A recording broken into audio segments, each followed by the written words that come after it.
are gathered here to fill you with fear and give you a treat for your ears. As we invade your mind with our scary rhymes and some tales that can be gory. As you bear witness and sit here and listen to our poetic horror stories.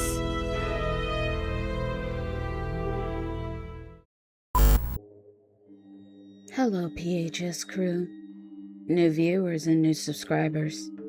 Today is Friday the 13th, a great day to share 13 dark, ominous, twisted, creepy, disturbing, blood-chilling ghost stories. But before we start our video, if you're new here, please subscribe. We are on the road to 1,000 subscribers before the end of 2026. We would greatly appreciate it. Now, grab your drinks and snacks, sit back and relax, and let us invade your mind with our spooky rhymes. And we hope you enjoy our video.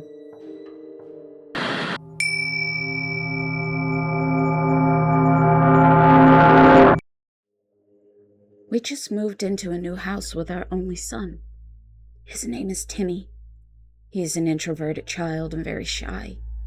He is a really sweet kid, but he finds it really hard to make new friends. One day, I heard him talking to someone in his room. It sounded like a small child, but I didn't see anyone. So I asked Timmy, who is he talking to? He told me his new friends who lived in our attic. That night, I told my husband Timmy made a new friend.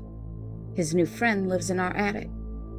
Suddenly, we heard footsteps and children's laughter echoing.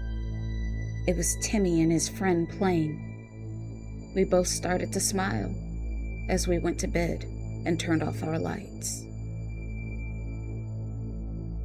Every night at 3:07 a.m., I would wake up to a persistent knocking on my home front door. But I would always stop the moment I would approach. Every night at 3:07 a.m., I would hear the knocking, then it would stop when I got close. But one night, I was really tired, so I decided to ignore the knocking. I wish I hadn't, because it is now 3:07 a.m., and the knocking is back. But it's coming now from inside my bedroom closet. I bought an antique mirror from an antique store. I was excited when I brought it home. I was obsessed with it. My reflection in it looked amazing. I always look like I'm glowing. I look so beautiful, flawless. I look like a supermodel. I would spend hours staring at myself. I would spend hours brushing and combing my hair.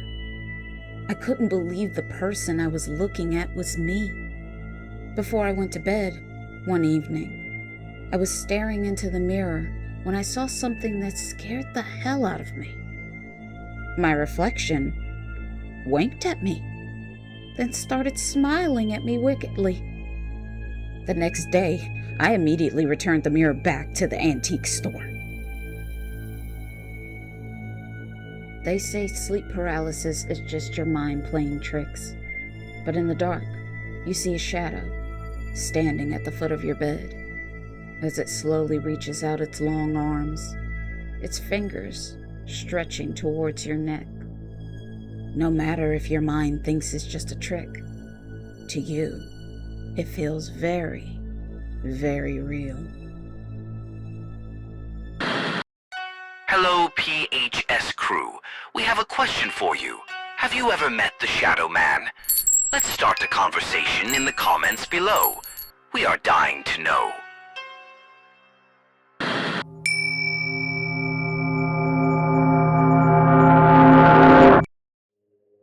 Me and my family moved into a house where a young girl and her mom had vanished decades ago. My youngest son showed me a drawing he found. It was an old crayon drawing in the attic. The drawing was hidden behind a trunk on the wall. The drawing was creepy, disturbing, and shocking. The drawing was of a stick figure of a girl holding hands with another stick figure covered in red. and it didn't have a head. Under the stick figure without a head was written, Mommy.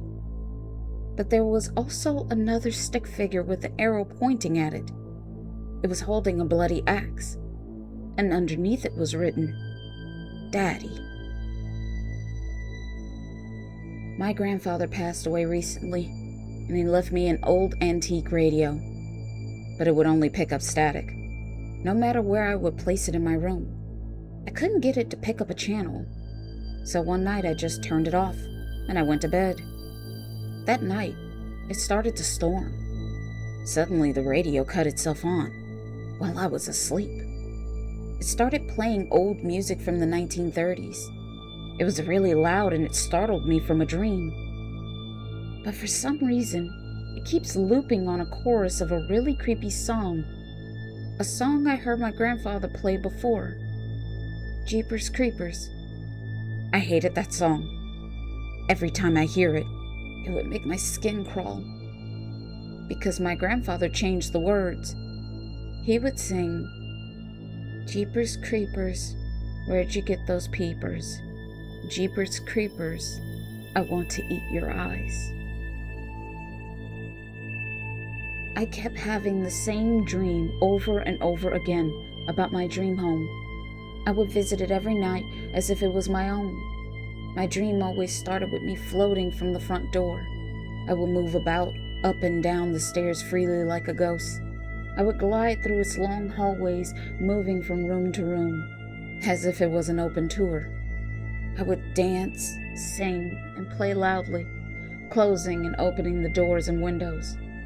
Then I would leave when the morning would come. This dream used to bring me so much joy. That is, until I saw an article. It was about a haunted house, the house that I loved. The article read, the owner was demolishing the home because every night until dawn, his home is visited by a ghost of a young woman. Something strange keeps happening in my home. A ghostly handprint keeps showing up on my bedroom wall. I've tried everything to get rid of it.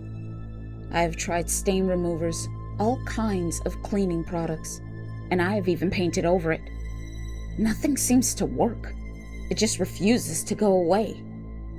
But I guess this is the price I pay. It's what I deserve. A reminder of my last victim.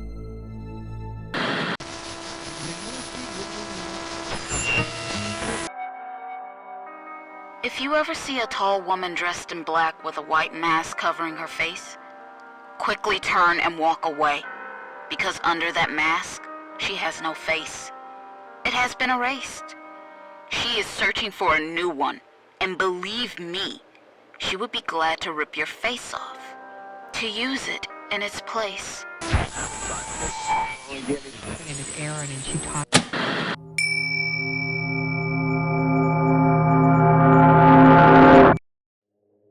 A new mother awoke to the faint sound of a lullaby being hummed in her baby's room.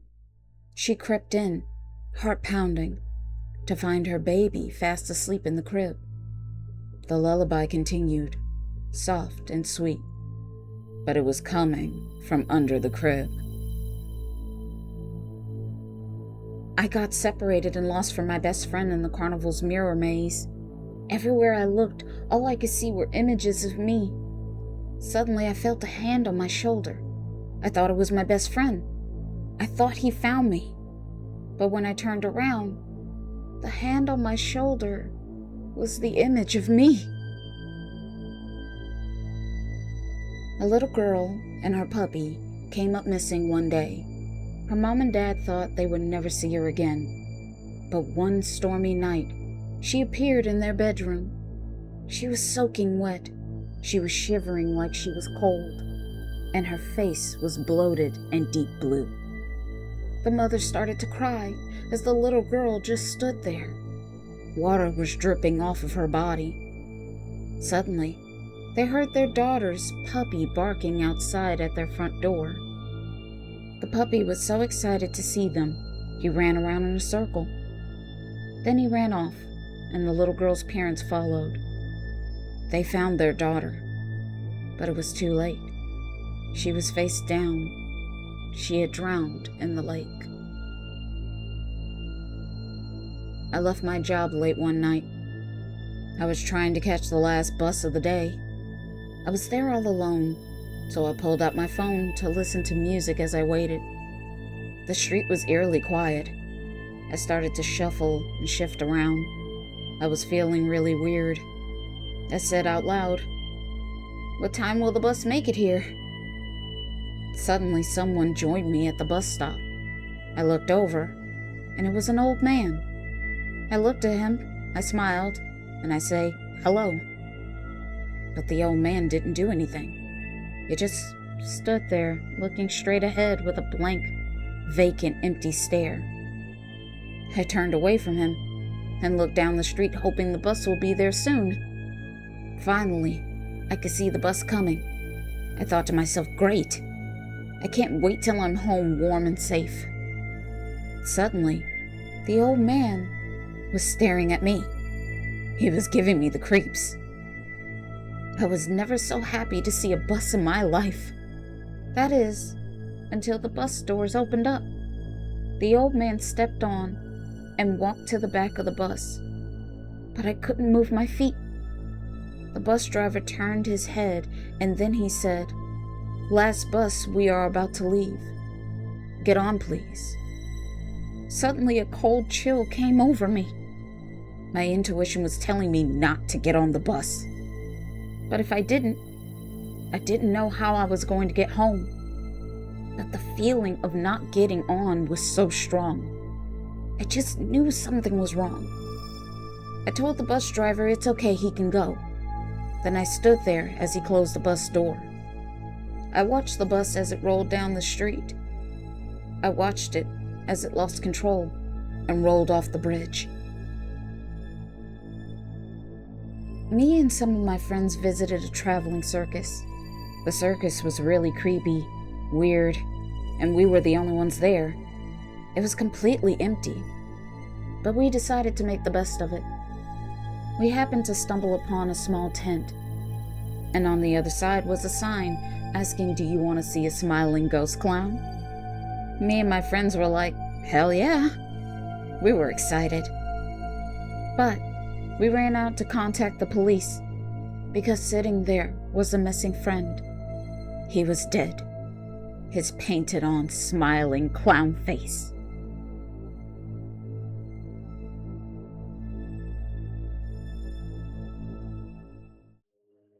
This will conclude 13 ghost stories to tell in the dark.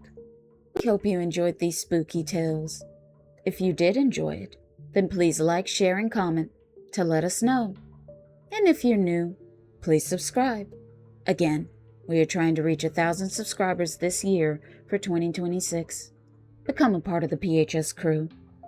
And since you made it this far, then why don't you click on the iCard?